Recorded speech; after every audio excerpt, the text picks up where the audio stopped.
Welcome to the Interop. Today, my guests are JB and Fabo. They are respectively the CEO and CTO at Milky Way. It's a liquid staking protocol tailored for Celestia's modular blockchain ecosystem. In today's conversation, we'll discuss the growing Celestia ecosystem and why they decided to focus on this space.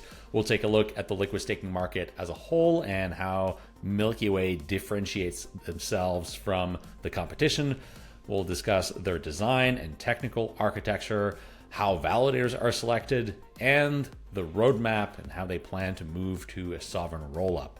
I'm also dying to find out why they think liquid stakers should get airdrops. Before we get started, make sure to subscribe to get notified when new episodes drop every week. Remember, none of what we discuss here on the Interop is investment advice, and if you enjoy this content, please consider staking with us. We're validating on Evmos, Quicksilver, and Osmosis, and please note that we've decided to shut down our Juno validator. That will happen on February 28th. So if you're staking with us, thank you for having staked your Juno tokens with us, but please restake to another validator. My guests, Fabo and JB, are coming up next, right here on the Interop.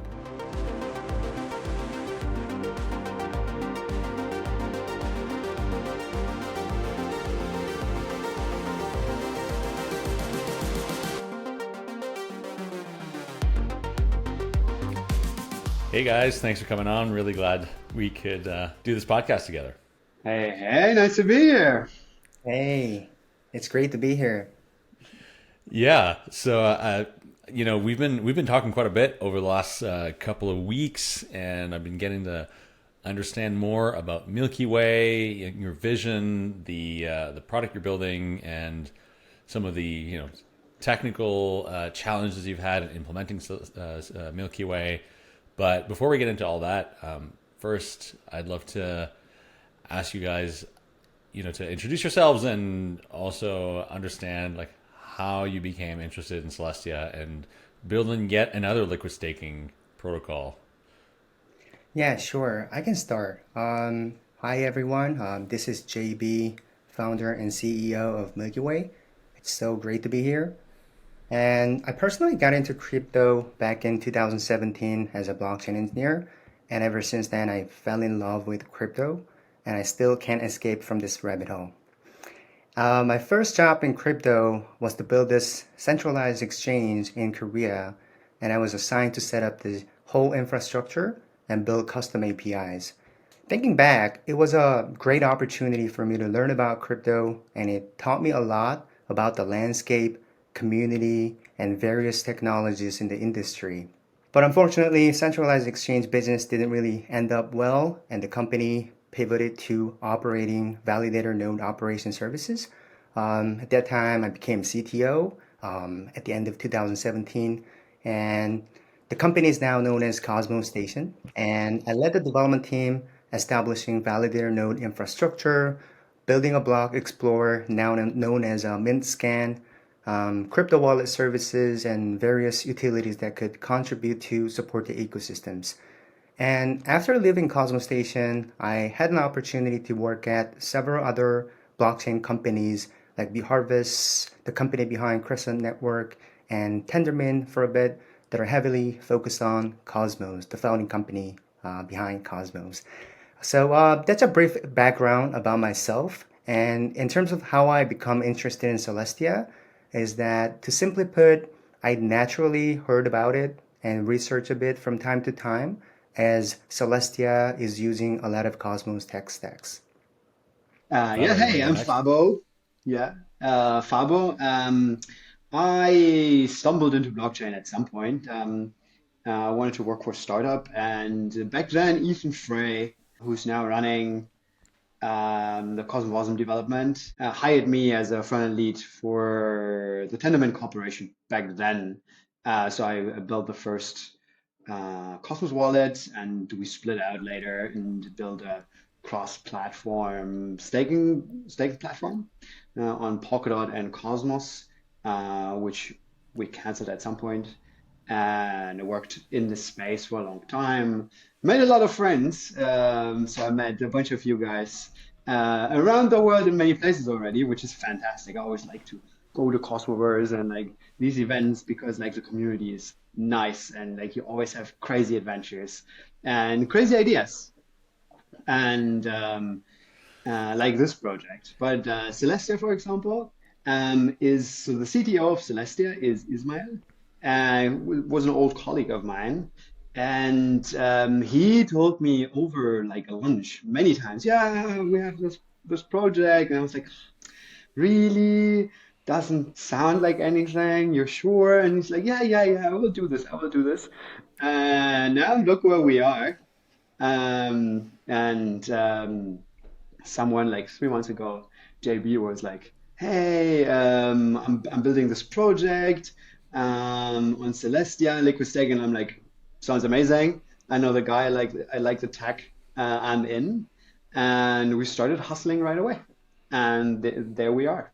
And it's an amazing team. I'm very, very happy to be part of this.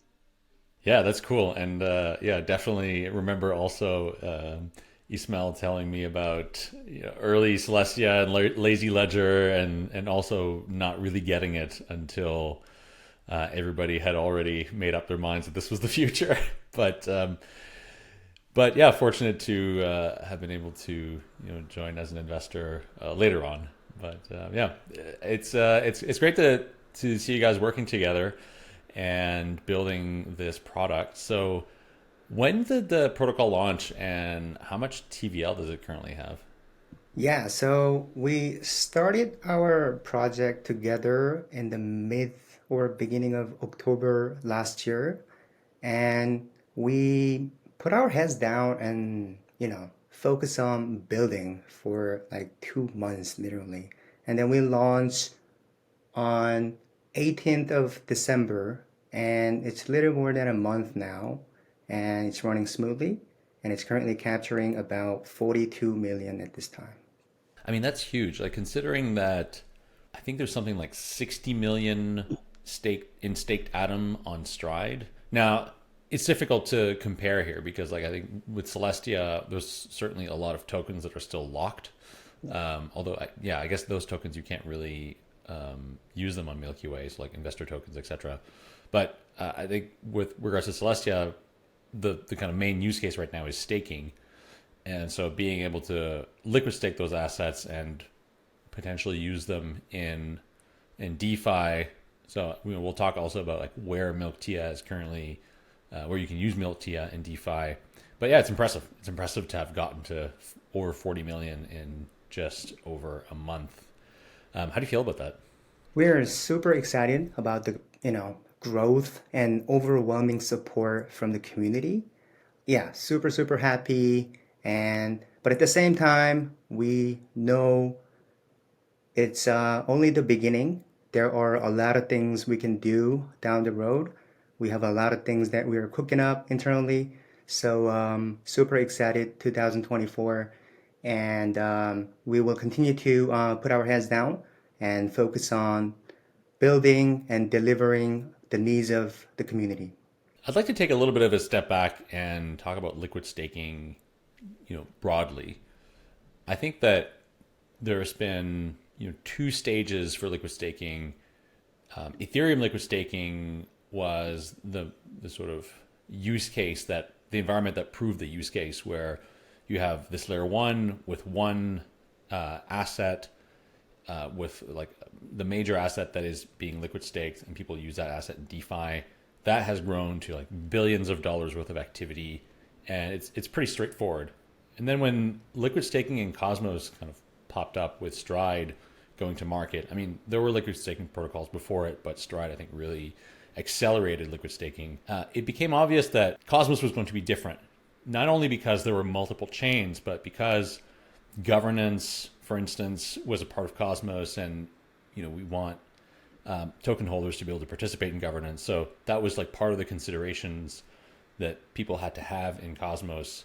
Also things like airdrops. There's like a number of complexities or other considerations that we've had to have in Cosmos that we didn't really have in Ethereum. And now we're sort of entering like a third era where, I think we think that there's going to be thousands of roll-ups of applications that are being secured by underlying security layers like Ethereum via restaking through EigenLayer, through data availability on Celestia. And so the landscape is once again changing again. So I wonder if this characterization sort of resonates with you, and where do you see liquid staking evolving in the next 5 to 10 years as this space grows into this massive ecosystem of thousands of applications? Liquid staking comes from Cosmos, right? So the first paper on this was done by Felix from Chorus, done in like one of the first Cosmos meetups. So we're just bringing it home. Yeah, and I want to add some context around like how liquid staking market is different in Cosmos, comparing to like Ethereum or Solana ecosystems.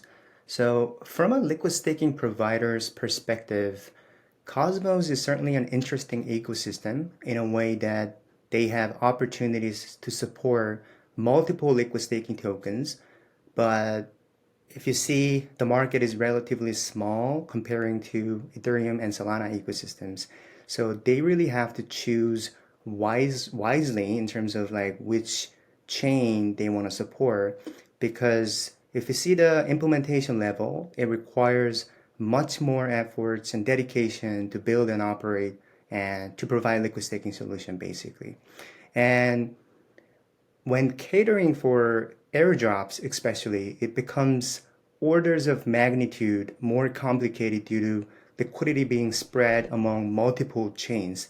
So this is one of the hustle, that Cosmos liquid staking providers are going through, and I'm sure it will be pretty much the same on modular stack as well, because rollups, at the end of the day, it's a sovereign chain, and we also believe that it's inevitable that there will be thousands of rollups coming into the Celestia market, the modular market, and although it's complicated, we are super excited to imagine that milkTIA will be widely used in the modular ecosystem.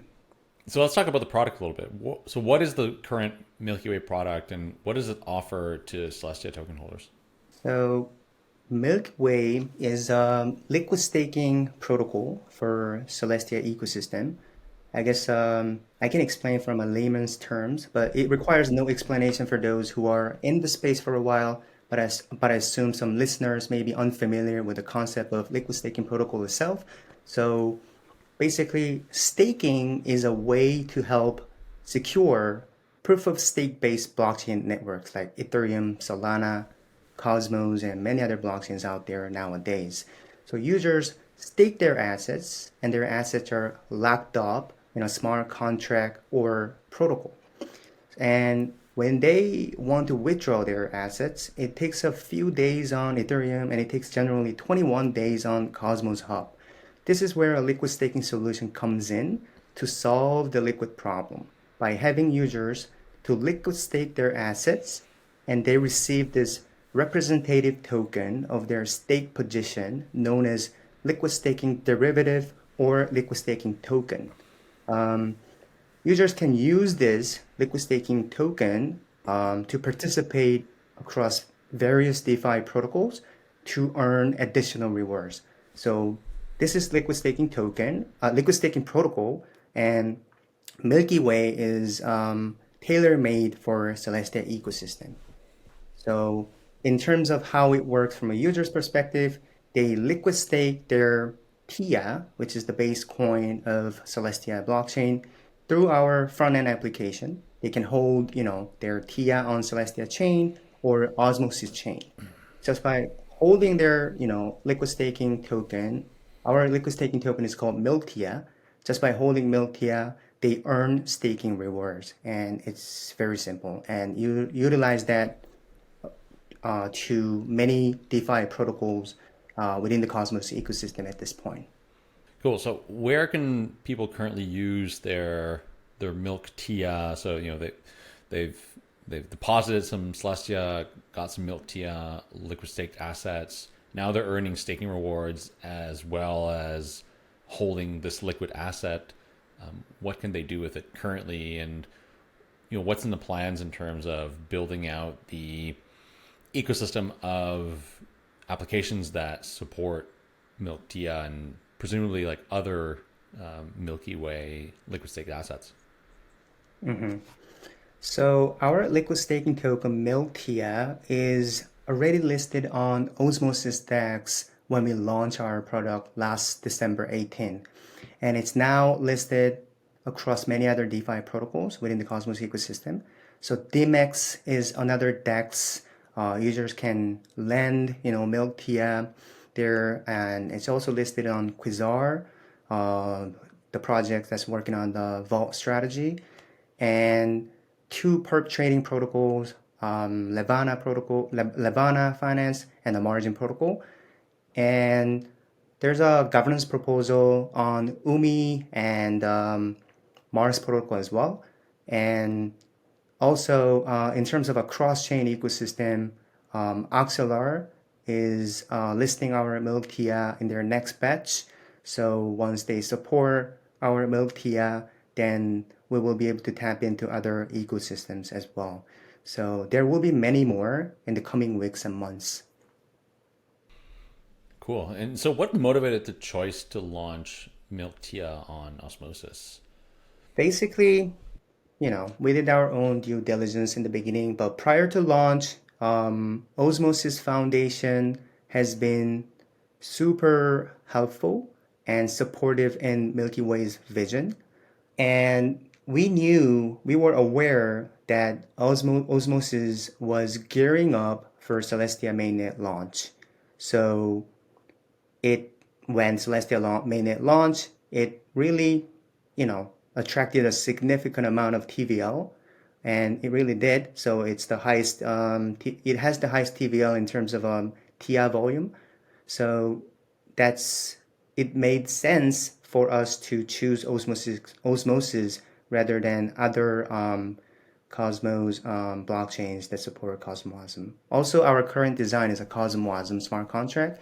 So Osmosis supports Cosmosm environment. So I'd like to talk about the design, and maybe let's define how other liquid staking protocols have worked in Cosmos so far. And I think the one that stands out that most people would be familiar with is Stride.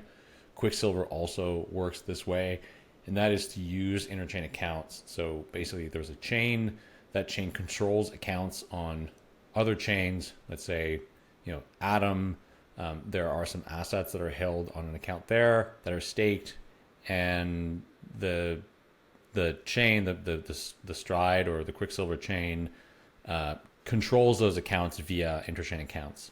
Now, this has been the prevailing design in Cosmos, and it scales because as soon as you have a chain that goes online and that chain has interchain accounts, it's fairly easy to utilize its existing stack to implement liquid staked assets for that chain. And so, there's I think something like 10 chains on Stride that use this model. Now, Celestia is different, and mainly because Celestia currently doesn't have interchain accounts enabled.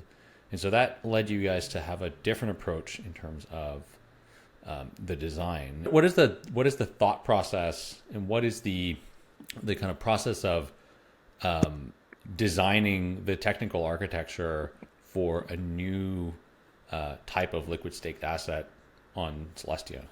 So we need to work around this, right? Like we wanted to offer this because there was a need in the market. We wanted to offer this to users. The current approach, ICA, was not available, so we needed to rethink what we do. We didn't have a chain. We wanted to move Sorry, I've been fast. saying ICS since a while ago, but you're right. It's actually ICA. Yeah. Interchain accounts. So we thought through how can we stake on Celestia. So there's a simple approach. You could do an off-chain account that is trusted and that kind of acts in the interest of the corporation, in the interest of the protocol, but it's quite unsafe because you kind of trust a whole entity outside of the chain. So we need to bring that that on chain. So you still need to, like, in the end you always need to secure the tokens on chain. So this is a fundamental. There's someone needs to own the account that does the staking. In the ICA model, right, this interchain account is handled by the protocol and a remote account that can access it. If you don't, you need to control this account. So someone needs to secure this account. So we are securing it by a multisig. We'll probably discuss this in a moment, of high profile operators in the space. It's like secured by business value of 70 billion or something like that. So they have a lot to lose with this. And then we were thinking a lot. So in the end, like, we need to now interact with this account. And who does that? So other people have a chain. We didn't want to launch a chain. We opted in a very faster approach. The Cosmos approach is like go step by step. You can use ICA or something like ICS, and then launch your chain. We went with first smart contract, right? You can put your business logic in a smart contract, which we launched on Osmosis, and now this contract kind of needs to interact with the account on Celestia. So Celestia has no ICA, but it has IBC enabled to transfer the TIA everywhere logically. And we use this to interact with the account. So we can now, like, send the token there from the staking contract, for example. But now who handles the staking? We could do like a bridge-based approach where the multisig is in hot wallets, and they kind of sign these staking intents and like agree on it, like in a validator model. But considering a lot of other like bridge hacks, they happen mostly because these are hot wallets, right? Like they are constantly on the chain, and there's no really security. Nobody actually checks anything, right? It's just secure because they're kind of distributed and like kind of like verify each other. So we didn't want to go this way. So our multisig is actually like it's a vault multisig. So like the validators can take the multisig keys and like go into Fort Knox, put them in a safe, all good. Because the actor on top of the multisig that acts in the interest of the staking contract is a different entity, and that's has only limited rights. We use the OZ module from Cosmos. And so you can give an account, you can give it special rights. You can say, you can send tokens somewhere, but only to me. So only to this address. So we designed this authorization structure in a way that it's completely secure. Like it can only send tokens to the staking contract. It can only stake to a certain set of validators. It can only unstake from certain validators, and so on and so on and so on. So the hot wallet in question could be hacked. I will never say never, but there is almost zero impact on our assets under management because it can't go anywhere. So this is a very beautiful approach that we found. And yeah, it works. So this operator account is like a programmatic account. There's a program that's run by us, but the multisig validator need to grant the rights for this off-chain program, and this off-chain program interacts with the account and the smart contract on Osmosis. The smart contract on Osmosis acts as the state machine. It has all the accounting. All the tokens need to go once through this account to have like complete accountability of all the assets under management that we have. The smart contract is only allowed to mint tokens and distribute them to the users. Okay, so just to summarize here, there's a multisig account. That multisig account is sitting on Celestia. This is a Cosmos SDK multisig, and we'll talk about who the multisig participants are. But this was created once, and it it is made up of the keys of high-profile validators in the space. The validators, I think it bears just repeating here, the operators of that multisig are not executing transactions with that multisig on a regular basis for staking, for unstaking. Those keys are not used in a production context. They're in a vault multisig configuration, which means that the multisig is there to be seeded, essentially. I mean, it sort of exists just for the purpose of being seeded and then authorizing a contract via auth-z on Osmosis authorizing another account that is operated by, well, that I think we probably just need to sort of come back to that. But there's another account that has auth-z access over the multisig. And that account can do a limited number of things: stake, unstake, and send tokens back to the contract. And so the security model sort of limits the scope of what someone could potentially do with the multisig account, i.e. unstake the assets and be on their merry way with them. Yes, and that's protected by the protocol level. Right. So I just want to come back to this agent. I think, Fabo, you once described it to me. So this agent is a piece of software that anyone can run. Right. Okay. Can you explain what this agent does and how it interacts with the multisig and the contract?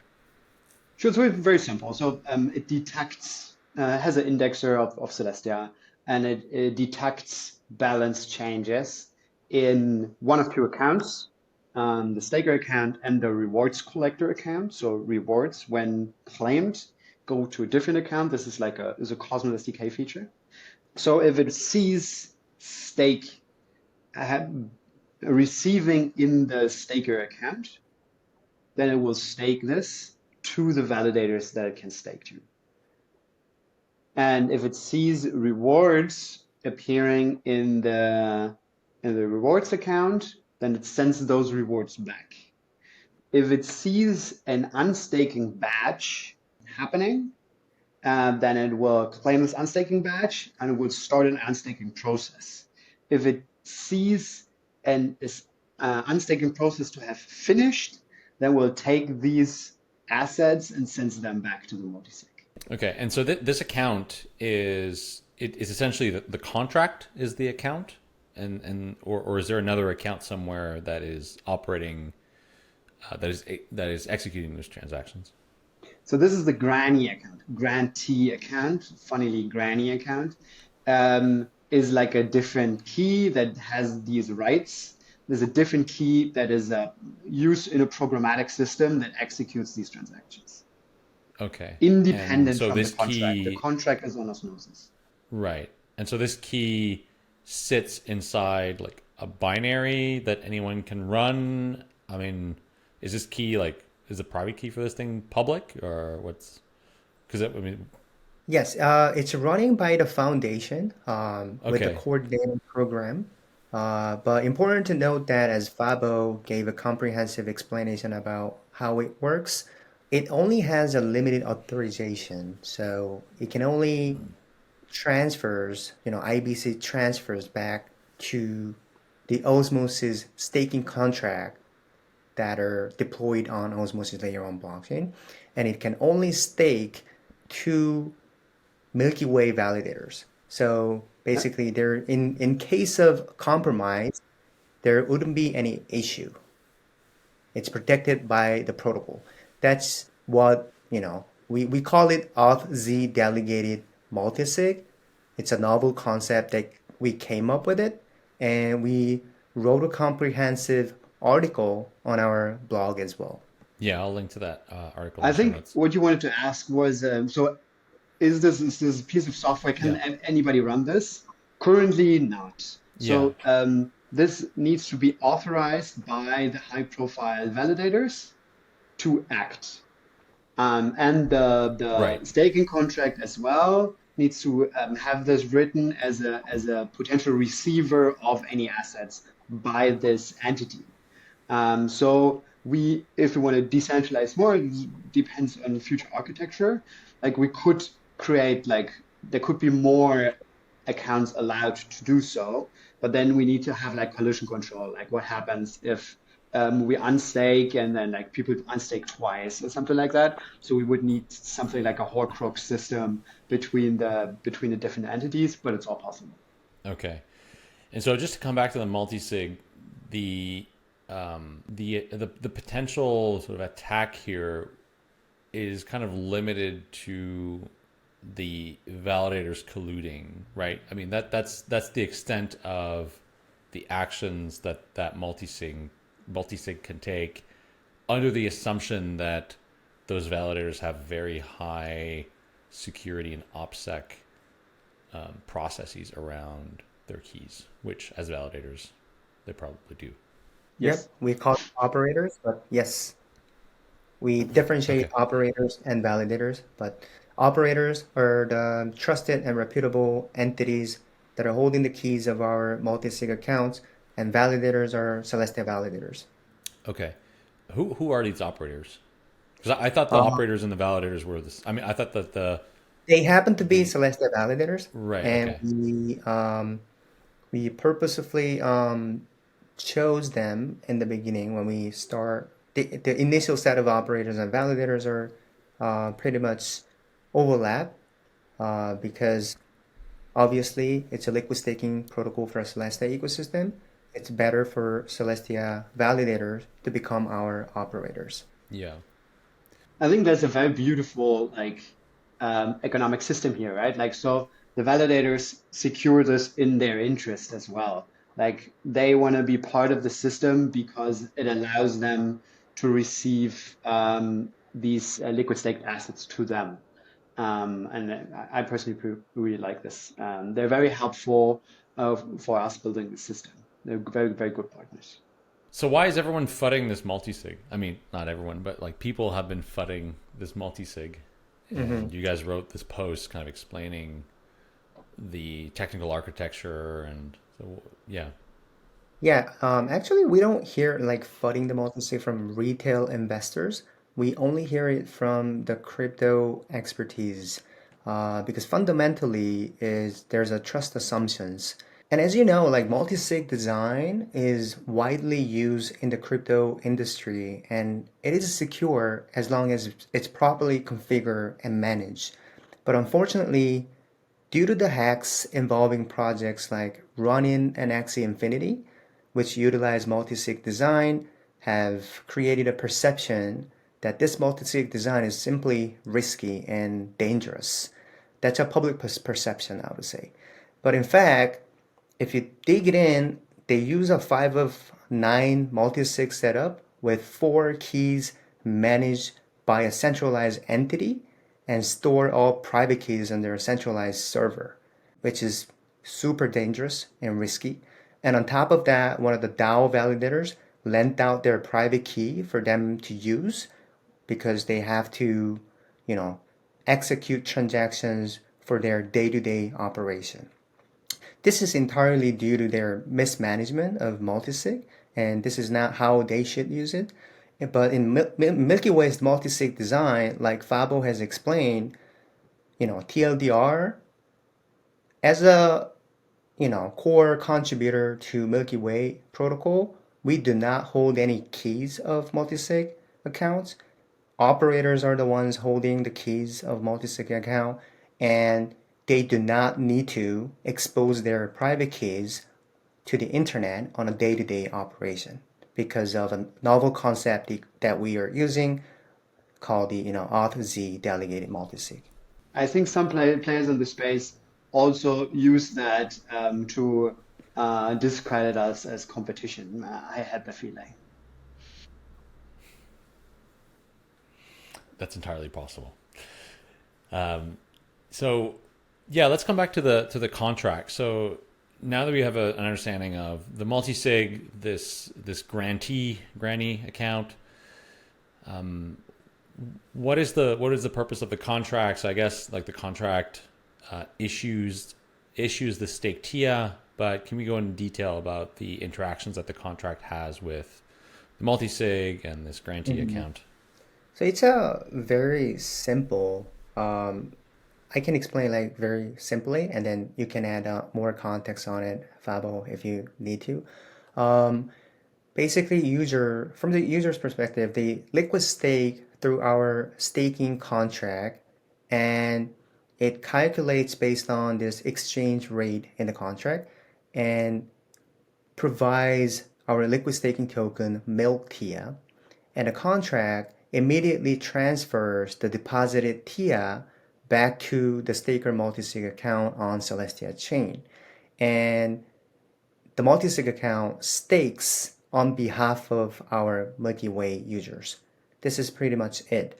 And there's more a lot into it. I'm sure like the reward, yeah, the exchange rate update process and all that. But yeah, feel free to explain if you want to add more context on this, Fabo. So I think most of the interactions are already described. The exchange rate is just based on minted milkTIA and accounted for TIA in the system. There's a relationship between the two.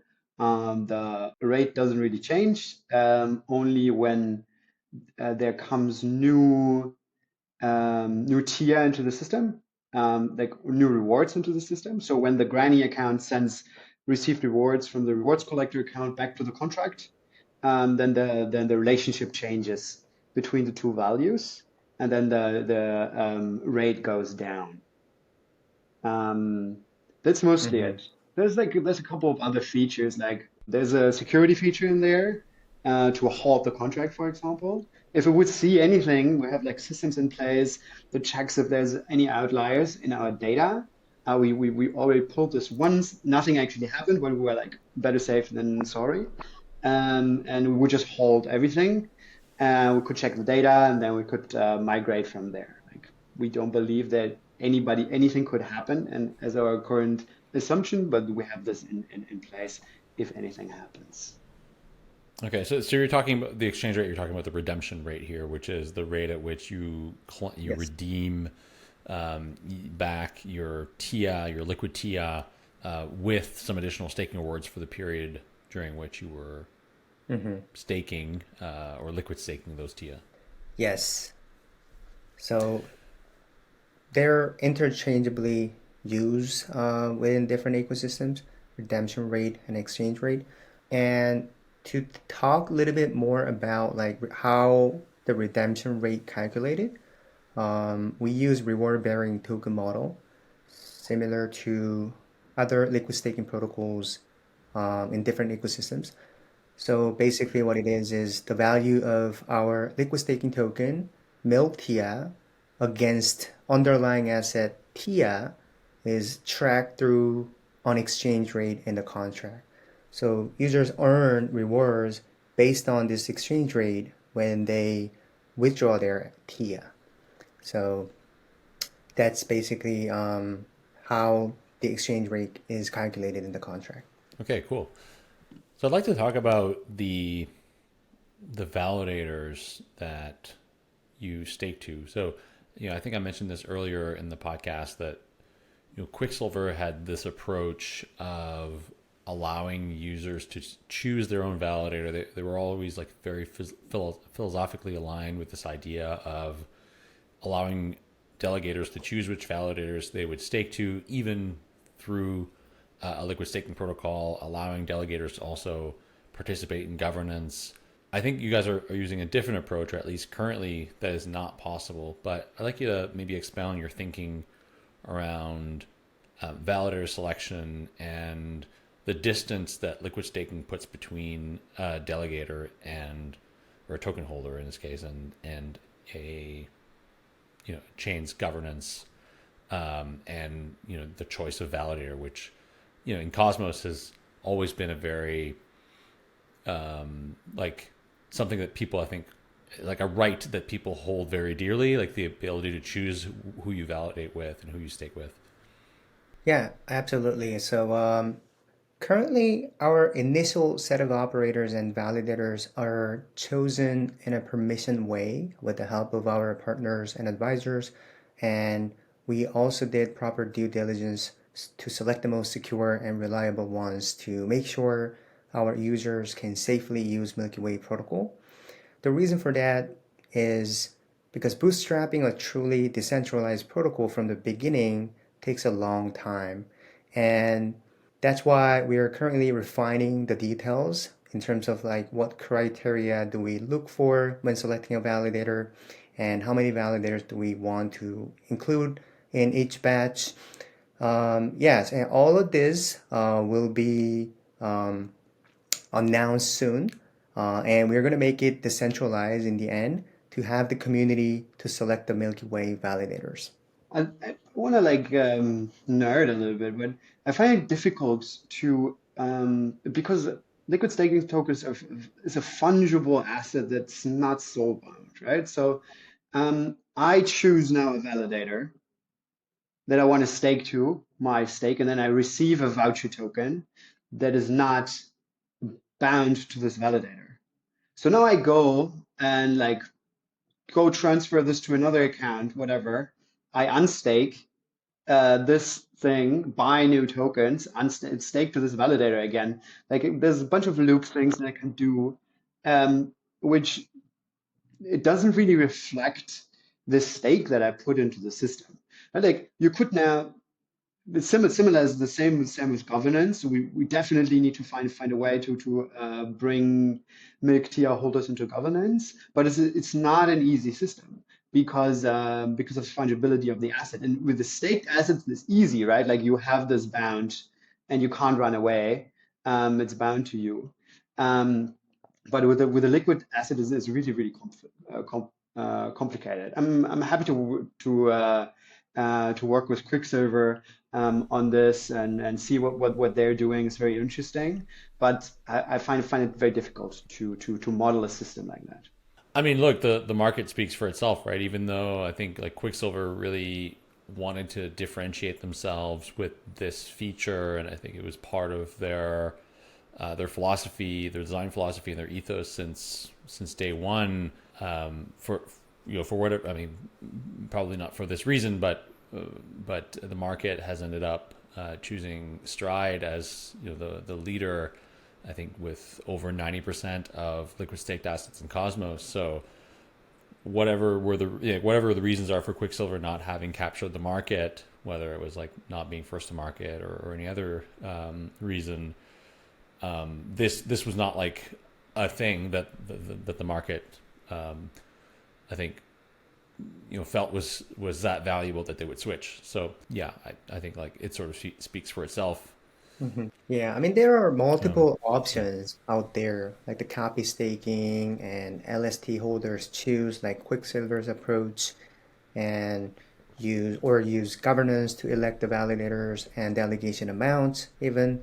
So, like if you think about it, there are always trade-offs of taking one option over the other. And we are also exploring those options to see if any of the option makes sense for our community. And we will actively discuss internally first and outline the options that we have discussed to the community. And then I guess we will hear from the community, actively listen to it. And if they want this option, then we are more than happy to proceed it. Mm. And because at the end of the day, we are here for the community and we are building for the community and we want to provide values to the ecosystem. Yeah, another aspect that we haven't touched on here is airdrops.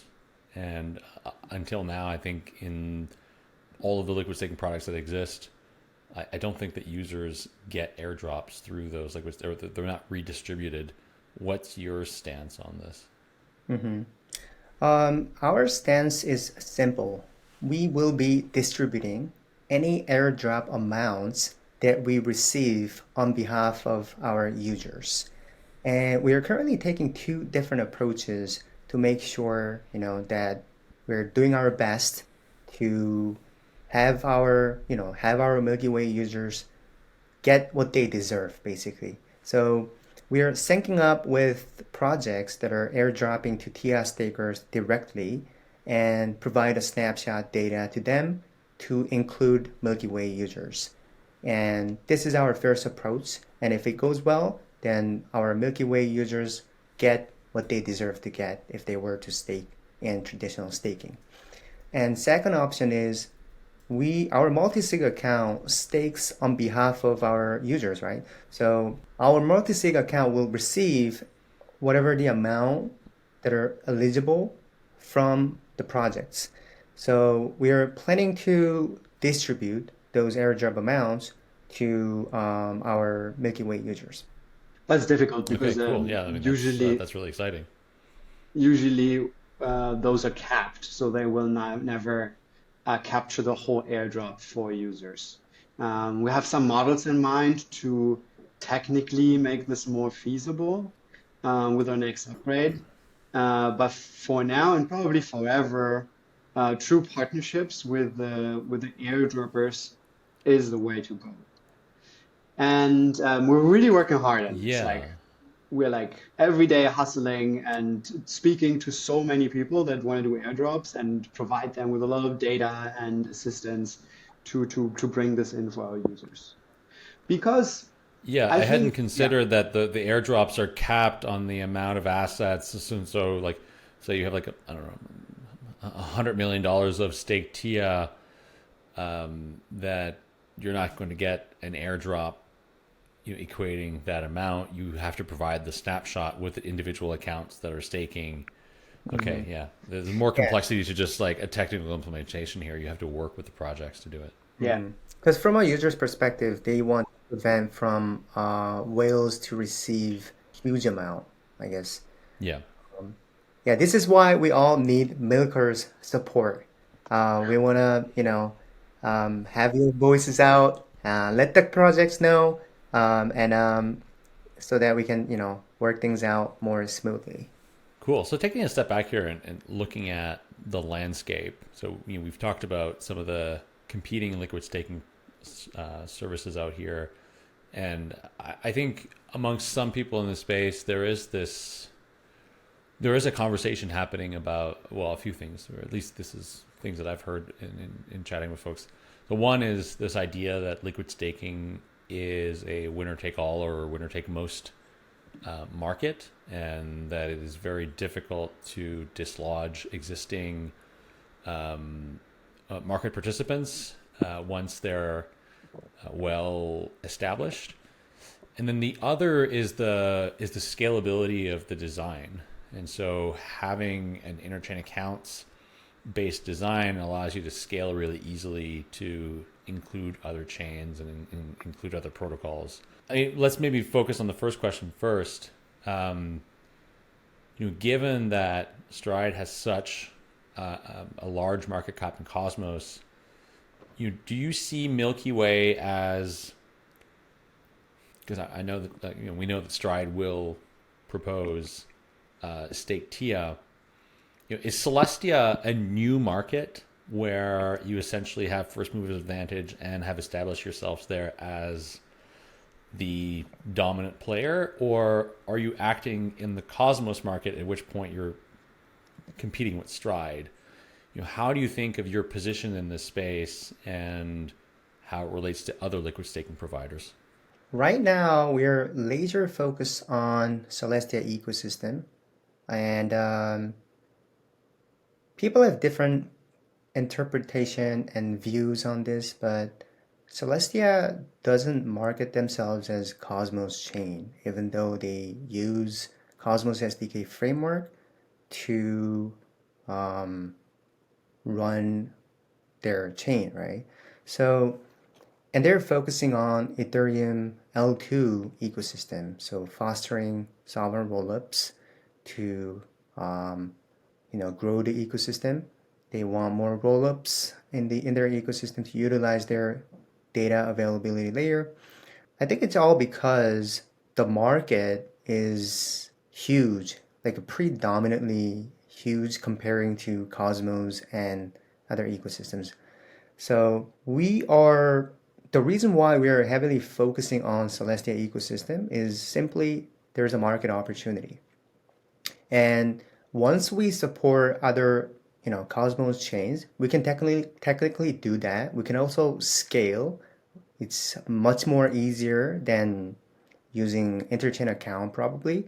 But we don't do that. The reason for that is, first of all, we are a small team. We want to focus on one thing at a time. So we think that there's a long way to go, and Celestia ecosystem itself is huge, and it's getting bigger and bigger.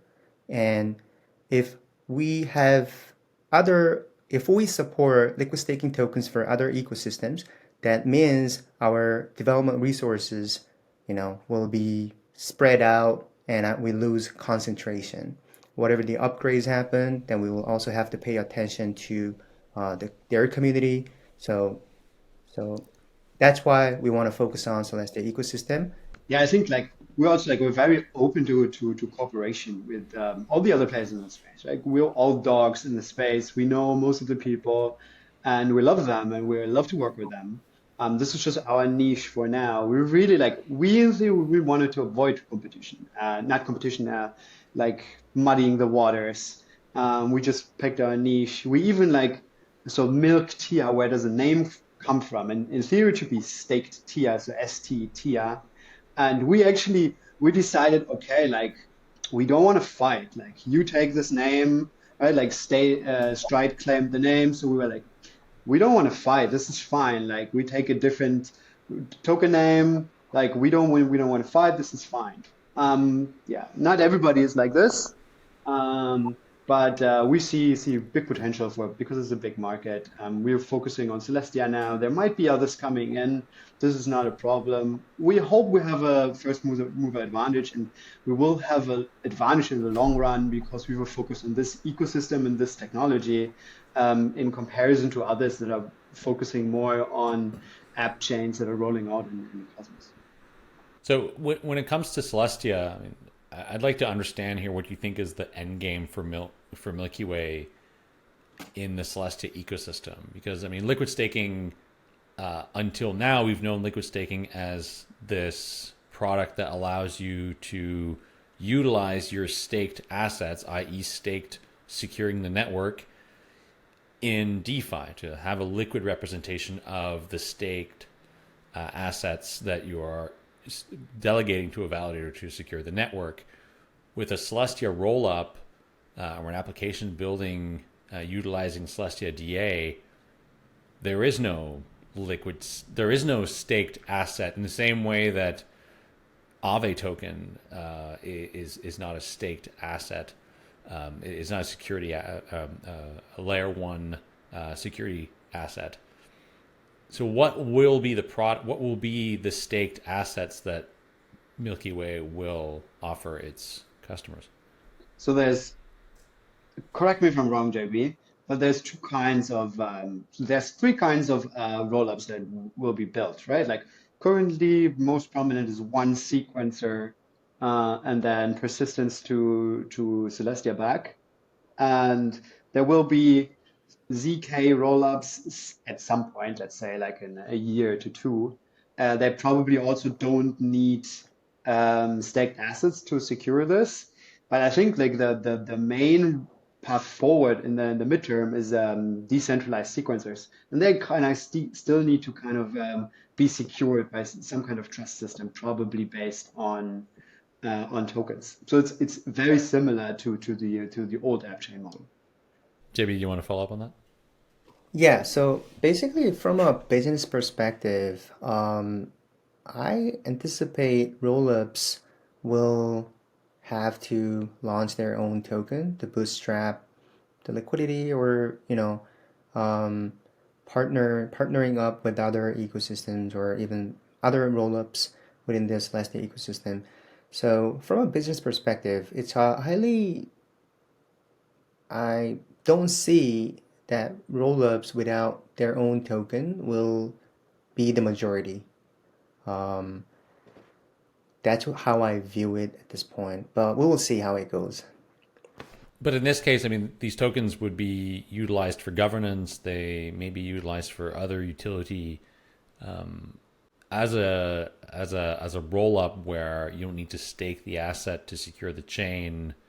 Are you thinking here about assets that might be locked in a DeFi protocol that you can then create a liquid representation of? I mean, we're operating sort of a different layer of abstraction than the layer one token that we're familiar with.